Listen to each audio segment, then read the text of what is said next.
It was really great to see so many fan arts, so many letters, so many fiction, cosplays. The reactions were fantastic, way beyond our craziest expectations. It was impossible to expect a huge community like this and so passionate fans, and it's great. Thank you. Yeah. We started the project by making the game we wanted to make for ourselves, but at the end it's really making a game for the players, because that's what's important.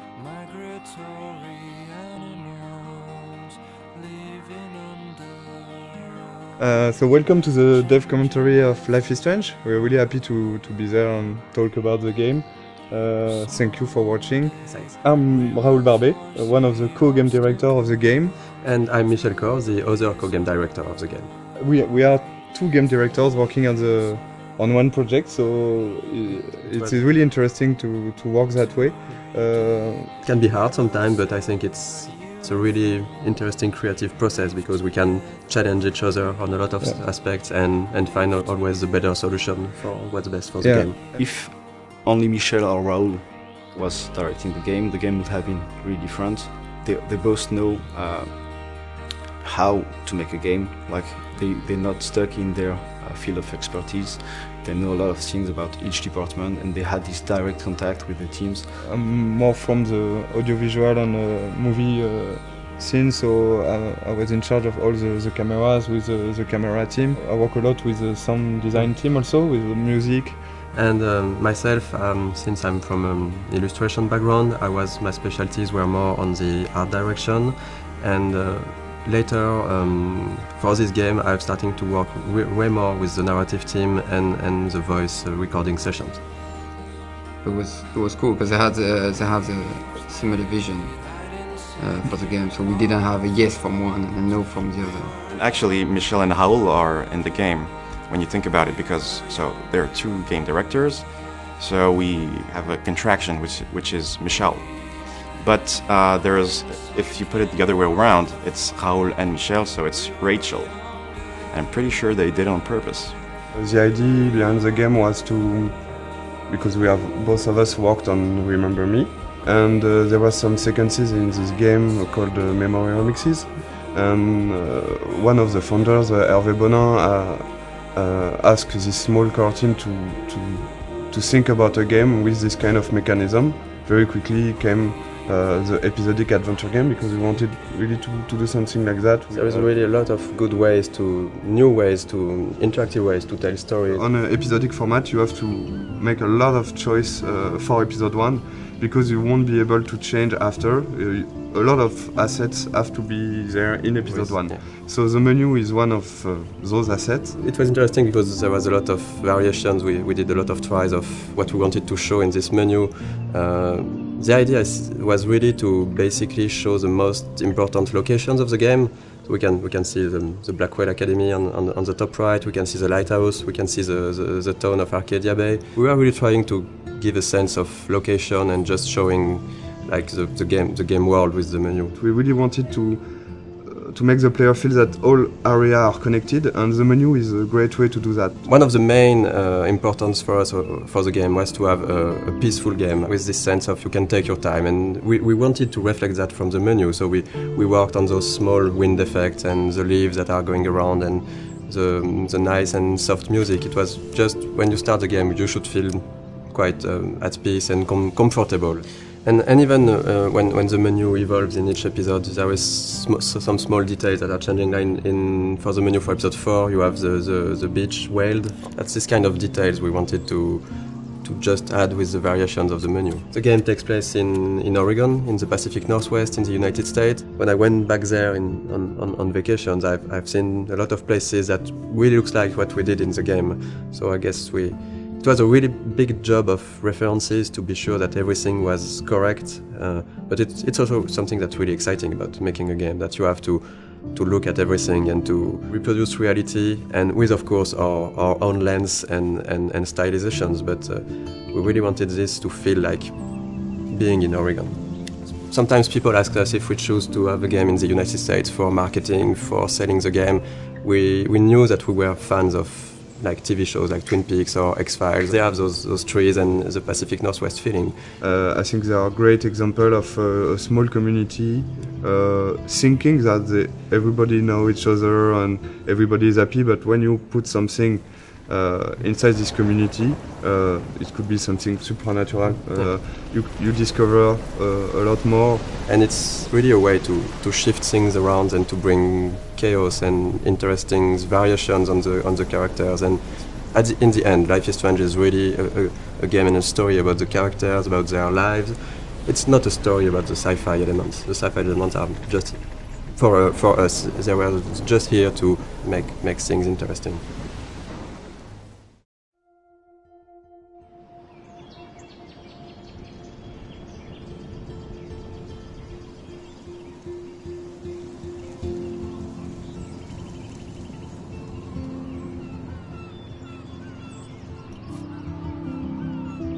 Okay, so let's play the game and... Yeah, let's play Life is Strange. So this is the very beginning of the game. I think this is one of the very difficult sequences of the beginning of the production, because this is the first time the player will see what the game looks like and will be inside the story. So we got a lot of discussion about this one and a lot of discussion about the shots, how we are going to present Max's character. The important, as this is a video game, is the player to know where he has to go and the objective of each scene. This scene is a link to the end of the game, of course, and it's also to close the loop and begin with this scene. And when you know the end of the game was something we really wanted to have, so we can see all the FX, and we've got one FX artist, very talented, Thomas. Here you can see a lot of his work, all the particles, the tornado. We took a lot of time to work on this tornado, because when you're working on an episodic game, it's important to still hook the player from episode 1. So that's the kind of discussion we had about the rhythm, to when should we put something that has a bit more impact and that feels something that shows the player that there is something bigger. So this introduction was a bit like that. We wanted in Life is Strange the player to always know what Max is knowing and to just be with her. At this moment, Max doesn't know where she is and the player doesn't know it either.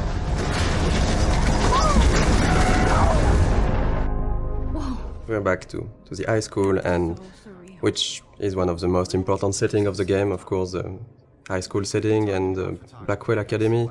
High school is something where the player will feel comfortable because he knows it, but the transition from the cliff to there is the twist of having something really different, and that should hook the player to say, oh, it's not just a teen story, there is more to it. And then, of course, we can go much over than that and twist it and change the characters. But it was an interesting starting point creatively. This kind of introduction is really important, because in one sequence with some shots you have to discover all the different characters, the main ones. So you will see, of course, Jefferson, Kate and Victoria. And it was quite hard to decide between not showing too much, to not break the idea of the game, to not be too big compared to what the game would be after. There is a lot of themes of big ideas on the game, and of course photography is one of it, because photography is still a way to look back to the past. It's linked to the theme of rewind and time manipulation and nostalgia, and that's one of the reasons why Max came back to Arcadia Bay to attend this photography class.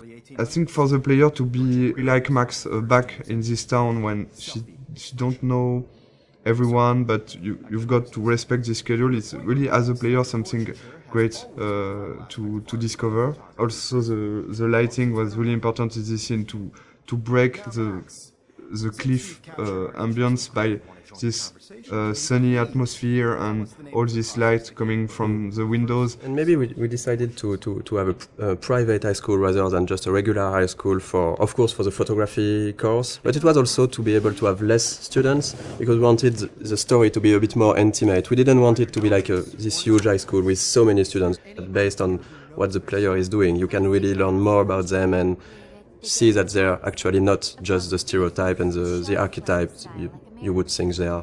This is doing. still a perfect example of how episodic is hard, because if you look closely at this poster, there is a mistake on it. It says that the exhibition takes place in the De Jong Museum of Art, when actually it's not that in episode 5, it's the Zeitgeist Gallery. We have a really great community, so thank you guys. And people found out this mistake, and yes, it is a mistake. It's when in episode 5 we found out that we couldn't be a museum, it was too big, so it has to be an art gallery, so we changed the name, and yes, there is a mistake like this in episode 1. How cute I looked yet. I was about to. Welcome to the real world.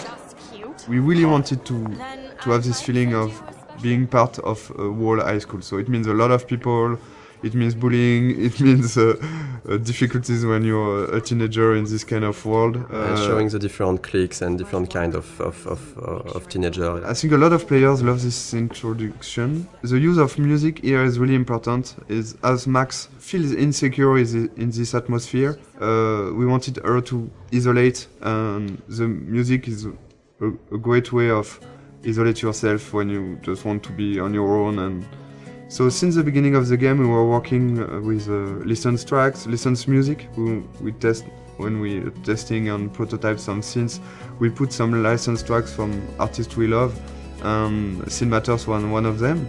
And when we asked Jonathan Morali, who is the lead of Scene Matters, if it's possible to use his music, he's a gamer, so it was really happy to have this new experience, and for us it's just incredible to work with him. And this kind of editing is really difficult to do, because you have to choose the important moment in a song and to choose the right images. Because our writer Jean-Luc has written many scenes built around music. The edit is based on the music. It's not the other way.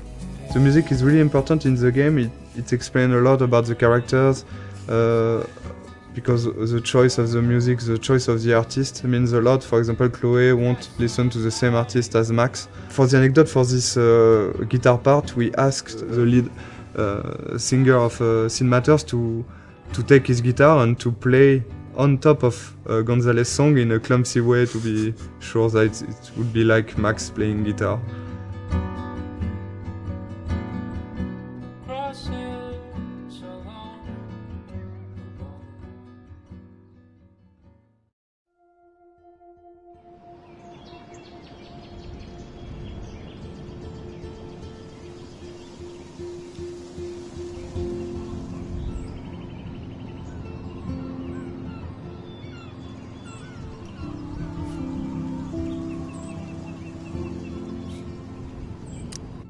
Okay, so the objective of this scene was to go into the bathroom.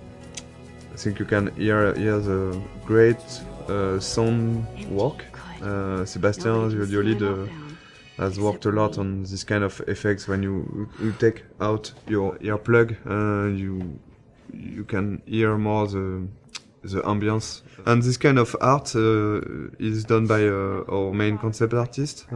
We got like 4 concept artists working on the game, with Edouard, who has made a lot of artwork. He was the one concept artist. So basically in the beginning we do a lot of documentation, like we do a lot of research.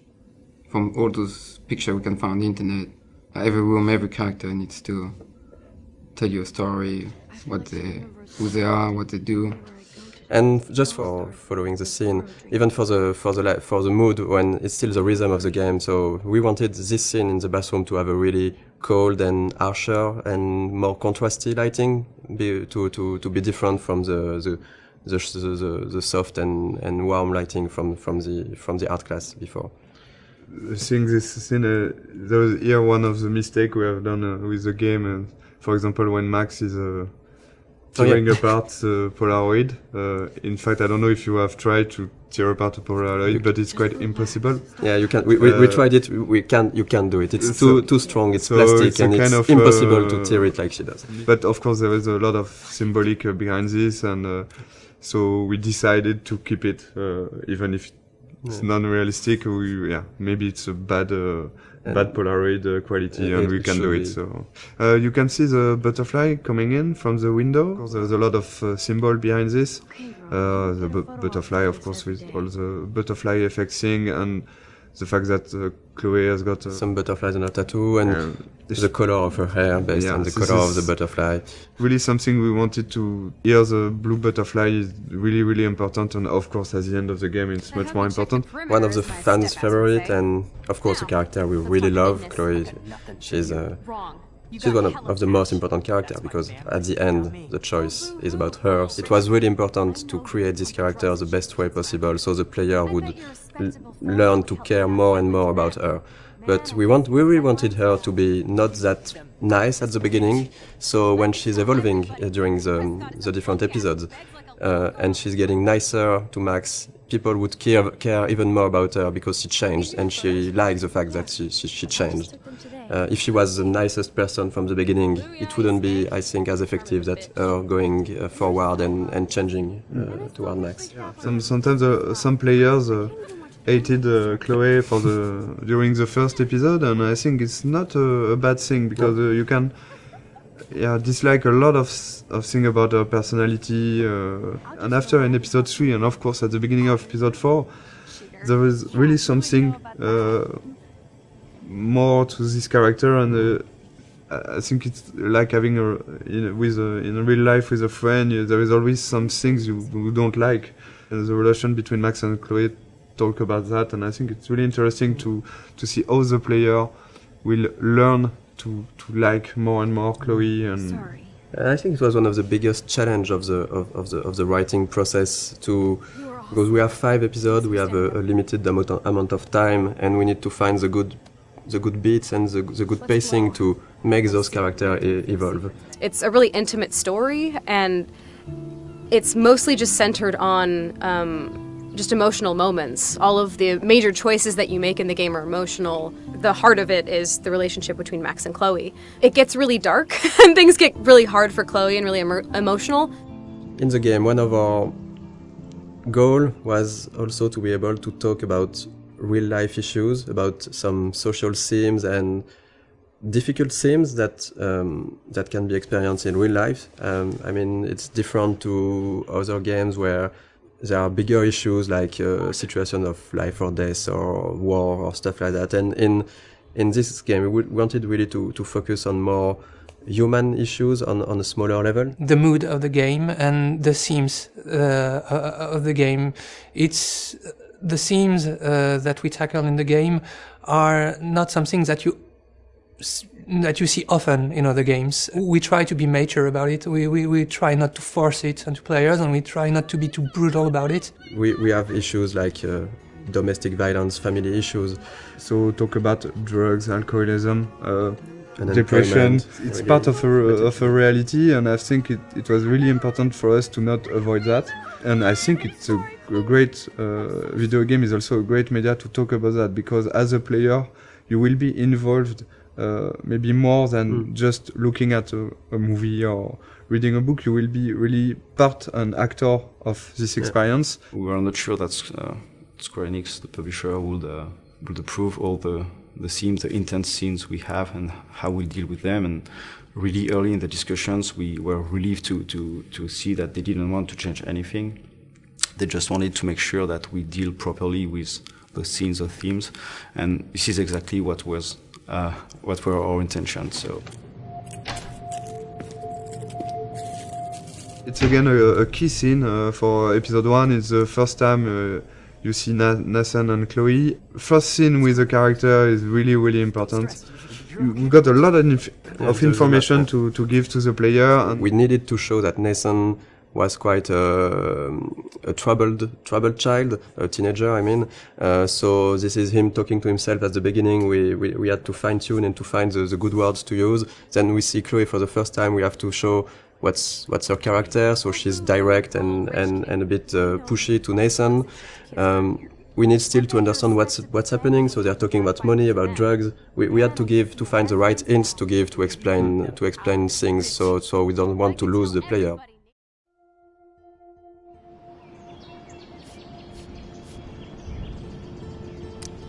Nathan Prescott is a punk ass who begs like a little girl and talks to himself.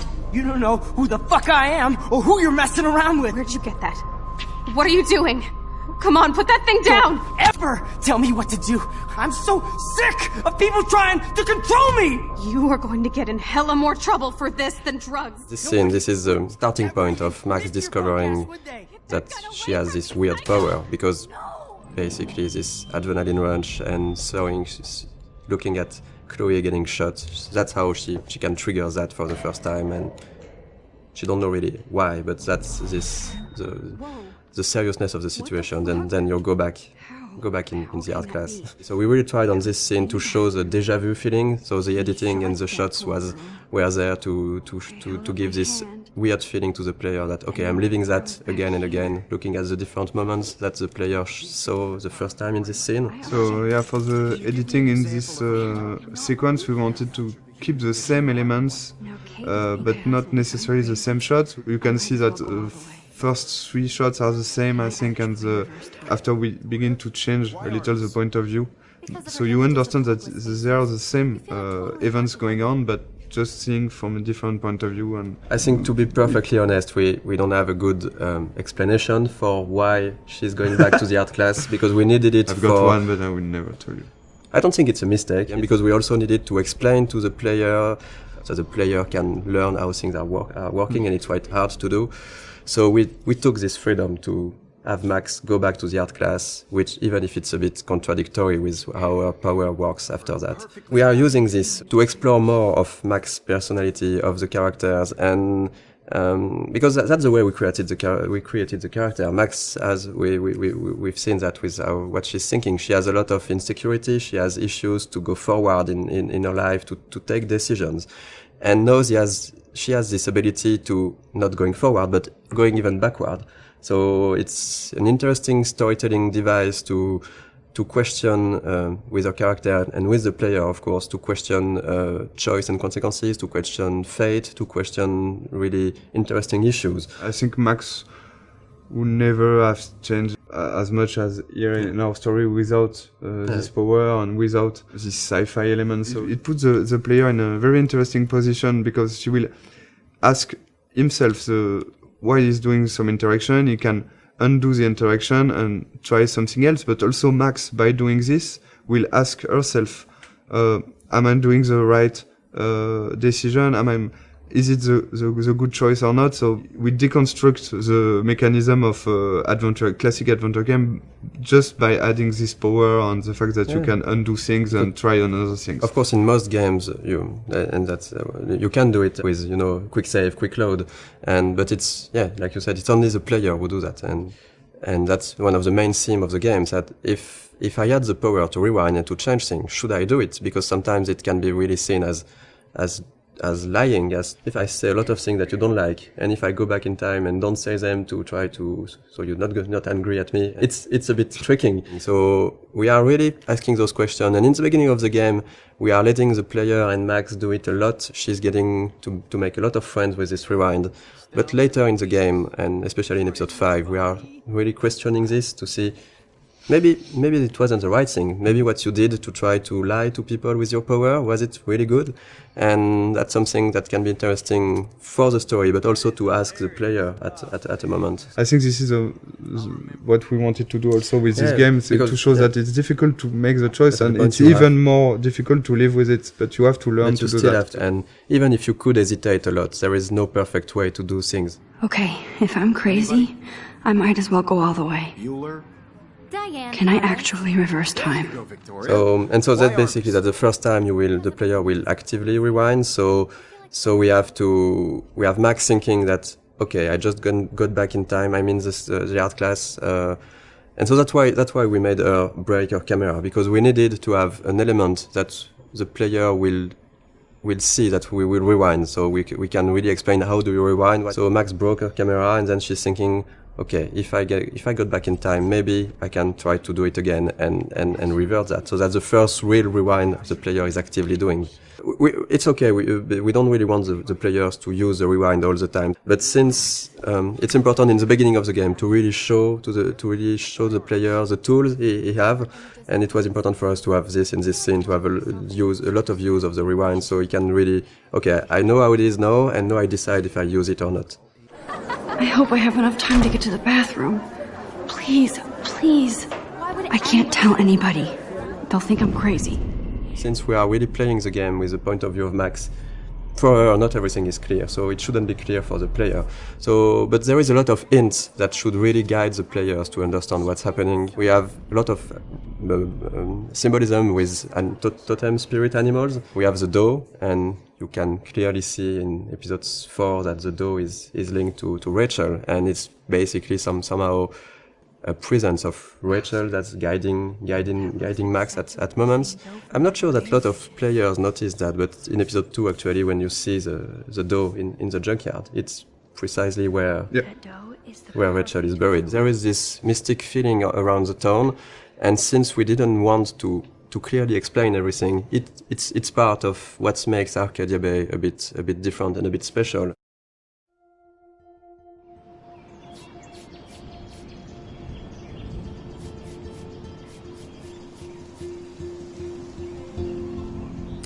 So yeah, we're going to play a bit of the junkyard scene. Yes, so it's we love the junkyard scene because a lot of different elements, but the first one I think is the environment. I think the environment artists have made something incredible here. For Life is Strange, we really wanted to have a stylized rendering. We didn't want it to be realistic, or so every texture has been hand painted to give this impressionistic feeling. And I think in the junkyard it's really interesting because there is so many details that's where this kind of simpler texture are working well. Because if this scene was overly detailed with cracks in the rust and everything, it would become really noisy to look at. We did a lot of work on the lighting effects and the atmosphere, so it was really important for us to capture this morning feeling with very, very cold colors in the fog, but a slightly warm sun that just bring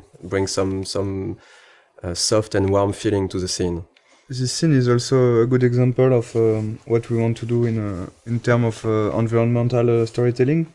We've got a lot of different objects who are there and who was their own story. And Okay, let's do this. Can you find 5 bottles while I prep the shooting range?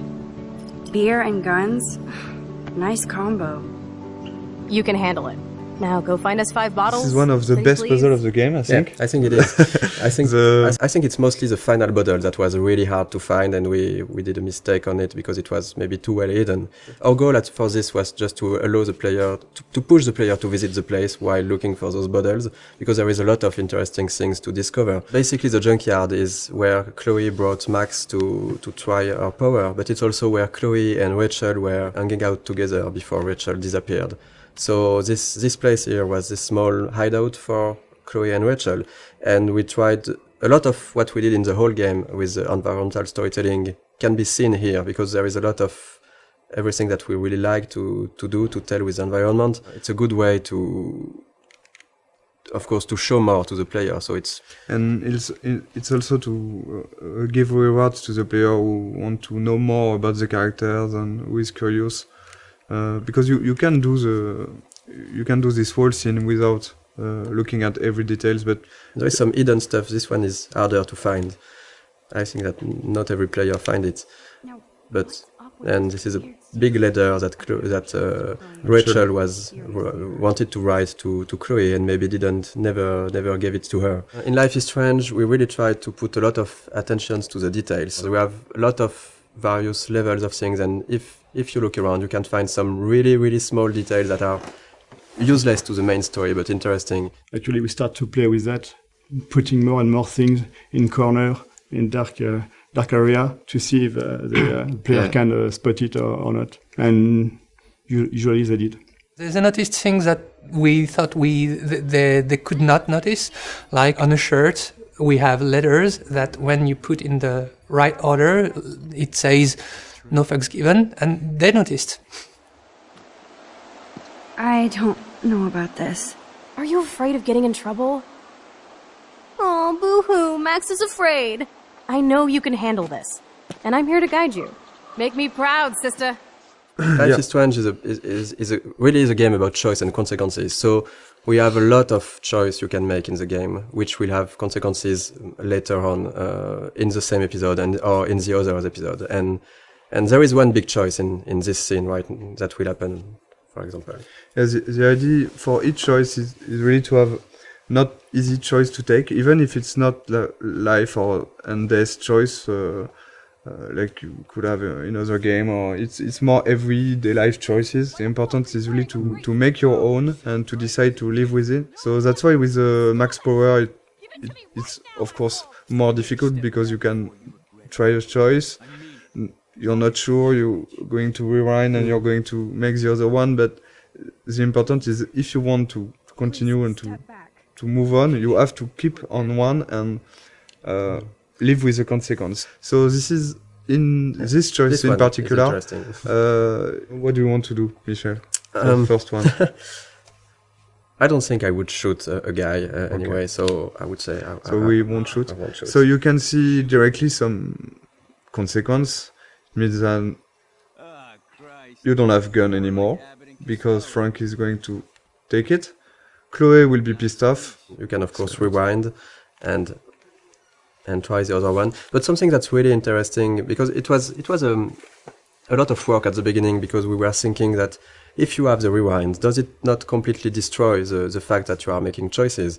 And actually, we've seen that players are really hesitating. We've watched some Let's Play video, and we've seen players just, even if they knew that they could go back, they were hesitating so much when they make a choice. I think it's interesting.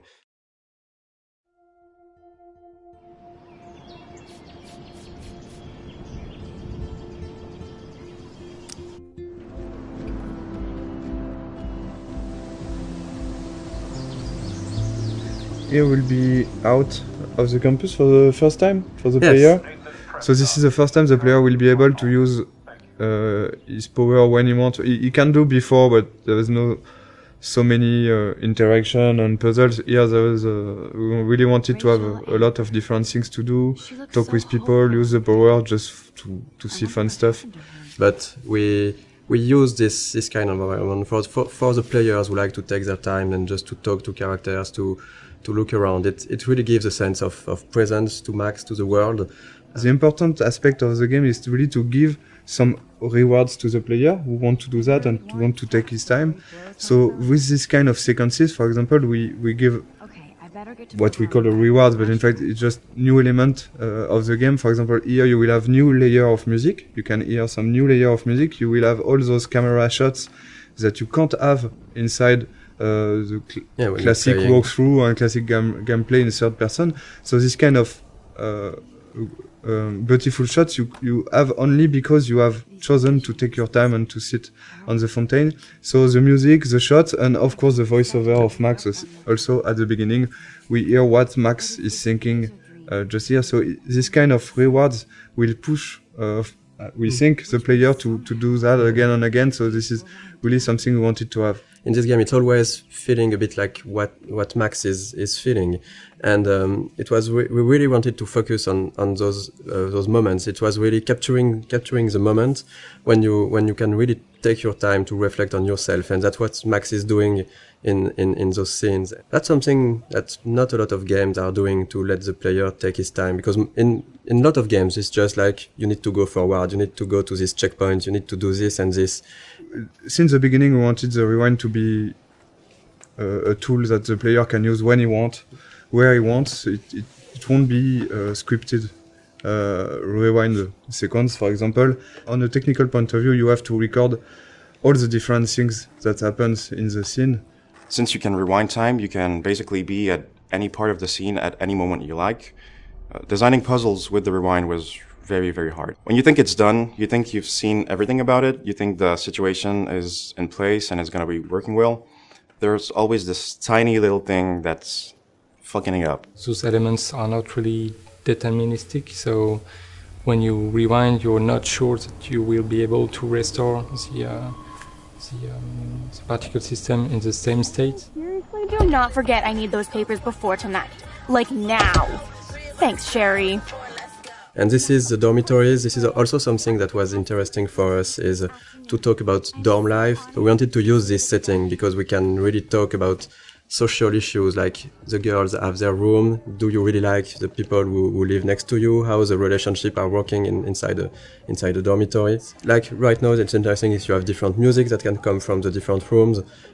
It's a really interesting setting to set up a lot of characters easily. Here the idea is really to again have this believable universe of the students. We have to focus on what we want to tell and what we want to develop. In each episode, Alyssa is getting hit or in danger by something, and you can decide or not to use the rewind power to warn her and to get her out of trouble.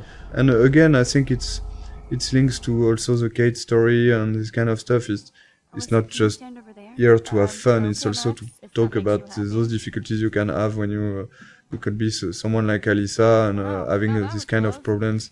And it's always a way to find the little details and little elements that will bring more to the characters, how we are defining them, without sometimes telling too much. So this is the same actress as Chloe. Yeah, the two main actresses who are playing Max and Chloe did also the other students, and so there is some of Chloe inside each one of them. You can see Max and Chloe here. The body animation is done in motion capture on this project. We've done a lot of shooting in motion capture with French companies. The two main, so Max and Chloe, like for the voice actor, in fact, they are always played by the same actress. Serena and Gabrielle. So all the body language and the body animation you will see in the game are done by them. And so in each scene we discuss about the scene with them, and they add some. Both of them, they have given something to the character, even for Max, because Serena was a bit shy at the beginning of the project, and at the end of the project she was different, and we can see the evolution of Max inside her acting. So who did you tell? The principal. But he didn't seem to believe me. The principal? Are you still 12? That drunk jackass only cares about cash for Blackwell Academy. Don't trust him. I didn't mention you at all. This is the first time we will really see the Max universe by discovering her room. So let's go inside. It was a really important scene for us because you're playing as Max in the game, so you already start to know some about her with what happened before in episode 1. But when you enter her room, it's really her universe. It's everything in this room should describe her, who she is, why she is like this, and speak a bit more about her past. There's quite a lot in this room, in fact, compared to the... Because we tried, I think, episode after episode also to focus on different things, and we can't put too many objects in a room. If you want to play a character for 5 episodes, you need to invest in this character, and all those kind of details and were really important to make a connection between the player and Max, to learn a bit more about what she experienced before, and maybe also why she is how she is right now. Something we really wanted to have with Max's room is also to have a great contrast between Max and Chloe. So it was really important to have those two characters. Max and Chloe are really different. They are quite opposite at the beginning of the story. So we wanted that her personality and also her universe, her rooms reflect that. And we took for Max this sort of softer colors. We have the pink in, I think her bed cover is really, really soft. You have the small cushions with the flowers, the teddy bear. We've got a lot of different environments in the game, but we wanted really to be able to revisit the environments and to have other scenes taking place in the same environments, but telling different stories and telling different sequences. So, for example, in this room, when you go back here in the house, in the alternate reality, we will find an empty room of an empty Chloe room, and you have been here so many times before the episode 4 with Chloe, having fun with Chloe, listening to music. Going back here without anything, you will directly see what you've lost and what this another reality means for Chloe and for you. Max, try to find the light for the pool. I want to see the sharks. Otters don't like sharks. They bite. So do I. Hit that light. We've done the same with the swimming pool, for example. We've got a great scene in the swimming pool between Max and Chloe when they are alone during the night, and after you got this huge vortex party, which is a really different atmosphere. So this is kind of... On the production point of view, it's basically a brand new environment, but it's still in the same place and with a lot of similarities. So it's really important to show. It was important for us to show the changes that Max can create with her power and the changes to the characters and to the world.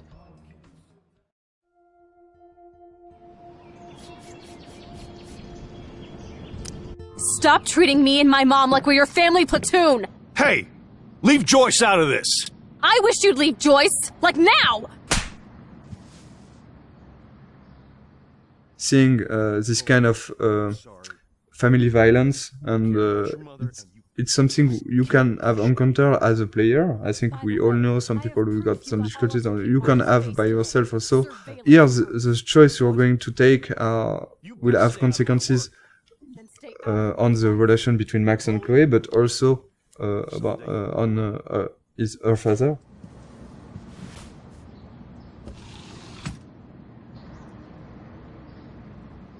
Hey, you okay? Welcome to the real step douches of Arcadia Bay. I'm sorry. For what? He would have been a bigger dick if he caught you in here.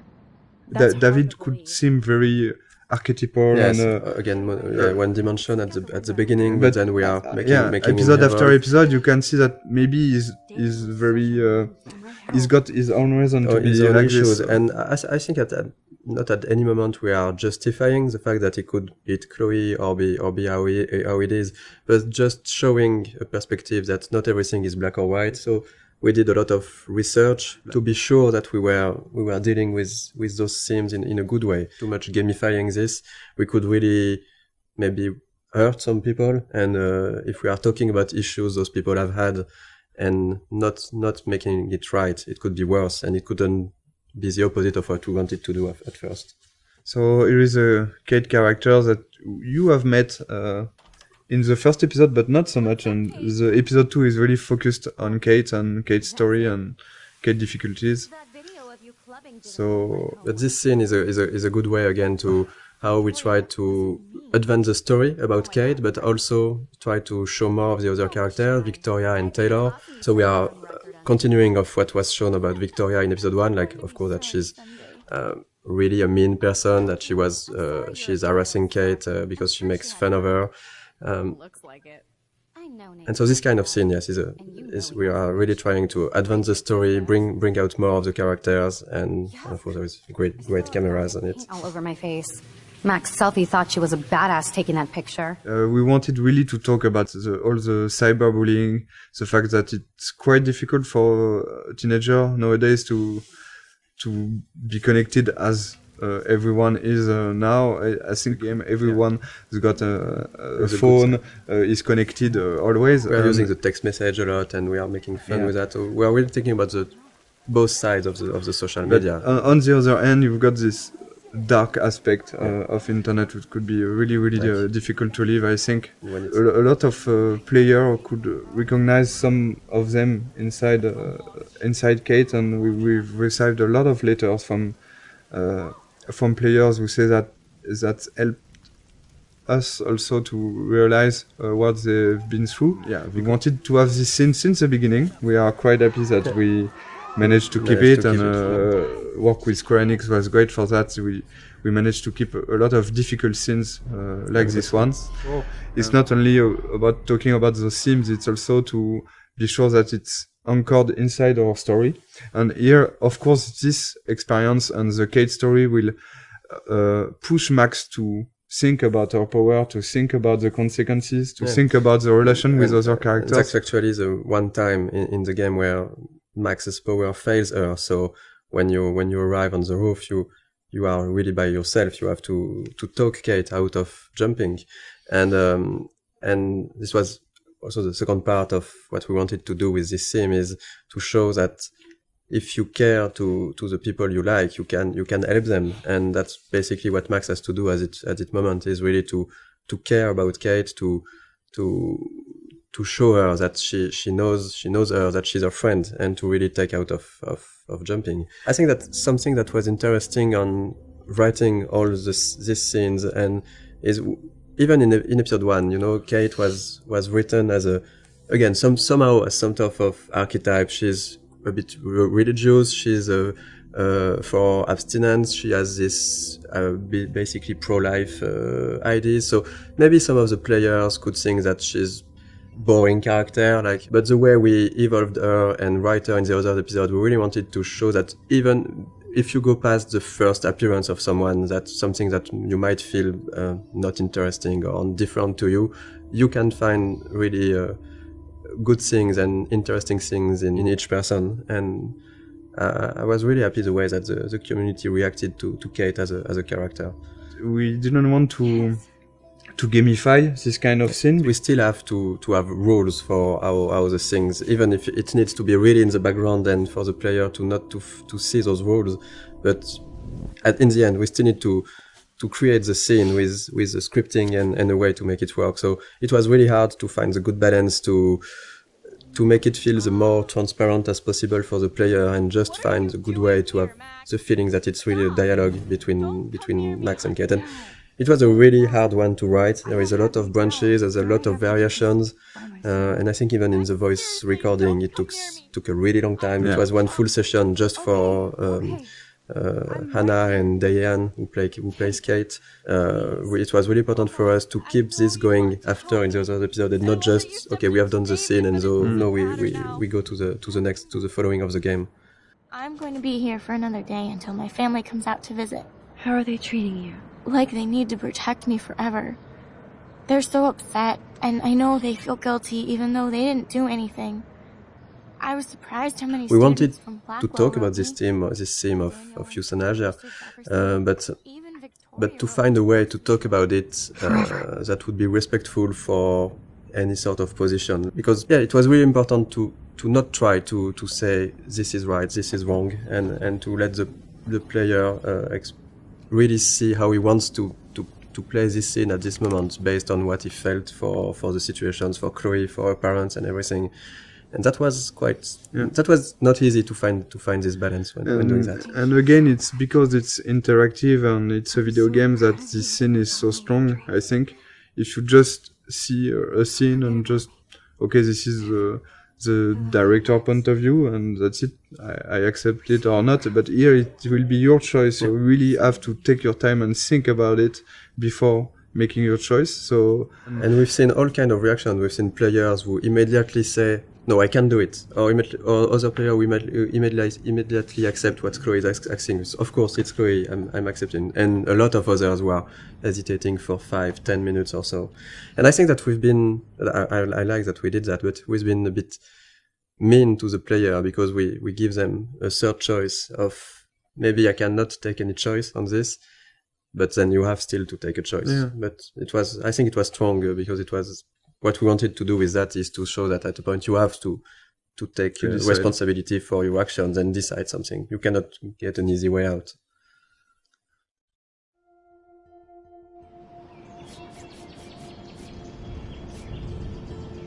We took a lot of photographs, even some of the no weapons, the no bullying, no weapon. Yeah. We took photographs in some high school in. It wasn't in Oregon, but it was near Washington, so it's still in the Pacific Northwest, near Seattle. And we took some of those. We just adapted some of those posters, and even for example, like this for the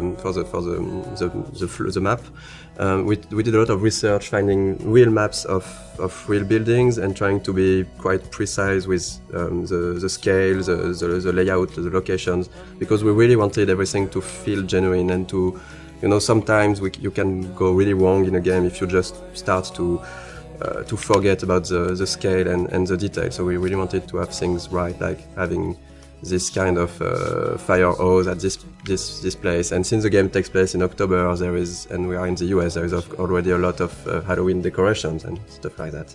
We wanted to have the game at the anchor in reality, but also of course, we have a lot of references. We are huge fan of some TV shows, of books, of movies, and I think that in Life is Strange, the setting was really good to have a lot of those Easter eggs that will speak to the players and put the game into a pop culture reality. So there is a lot of stuff that is scattered around the game. If you look at every license plate in the game, you'll see that the letters, they are meaning in episode 1 is titles of TV shows that somehow we liked or that were somehow inspiration in some part for the game. In episode 2, it's movies. In the dormitories, you have the room which Red Rum. Someone wrote Red Rum on the slate. It's the number of the room in Shining. Yes, and so it shows that we love us as developers the movie, but also that the characters in the game, of course, know about this movie because it exists in their real world, and they are making jokes about it. We knew that we had to hire an American scriptwriter. We sent some tests to few writers that were recommended and we knew. And Christian Divine, we had a Skype with Christian. After maybe 2 minutes, we all knew that it was going to be him. I had this kind of vision of him in the office, working with us. Since we've chosen him, he was at 100% and even 200% in the project.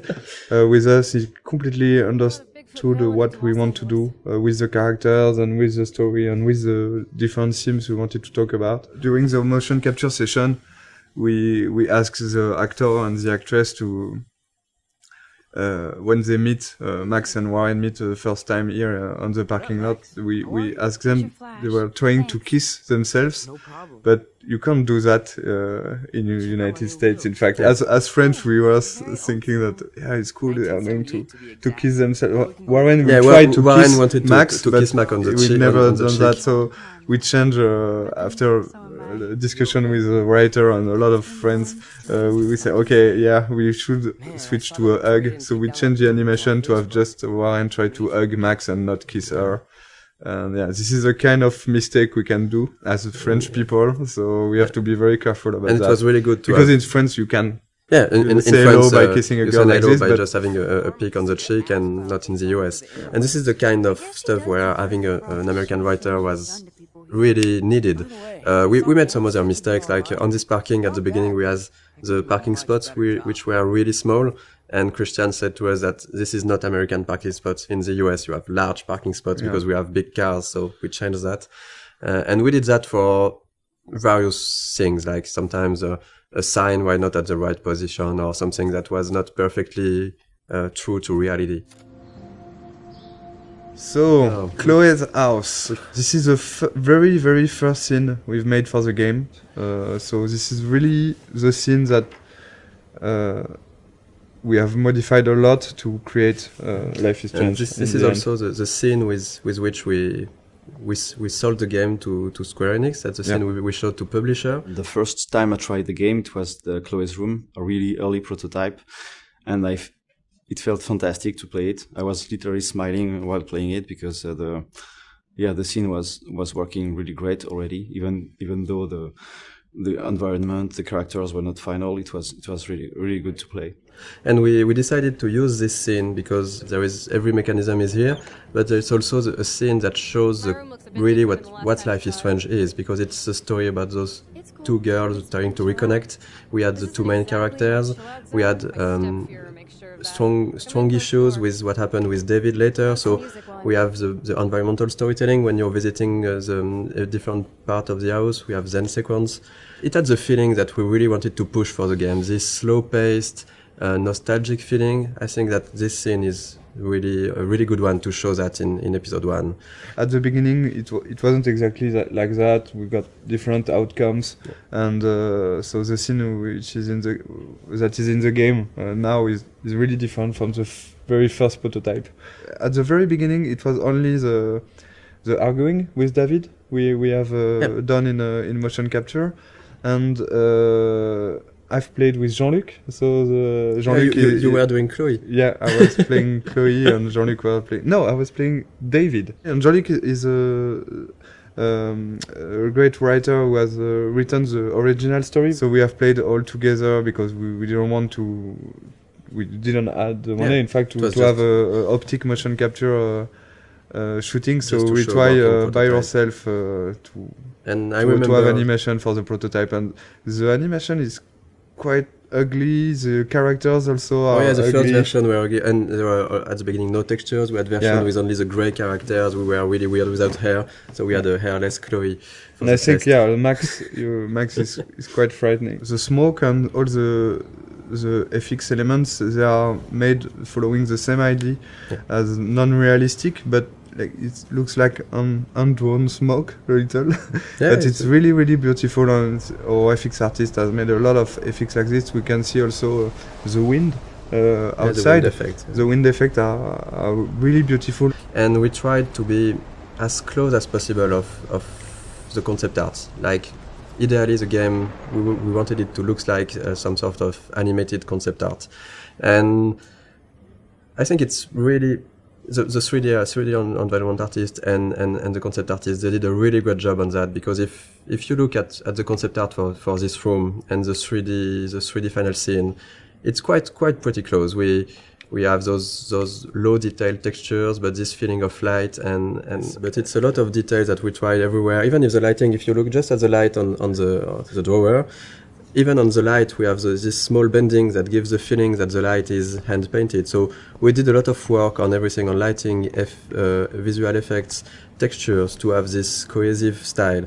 And sometimes the player might not completely notice it, but it still gives this cohesion to the game. Like, for example, for the Chloe's house, how rich Chloe's parents are, so what kind of house they can afford. So this get painted. In concept art, we do like every room, or even the map, the floor map. In Mac's rooms, there's a lot of photos on the wall, because she likes to take photos, and you get like the bands, poster of bands, which she like. You have to feel like who they are, and just by looking at the room. Mm-hmm.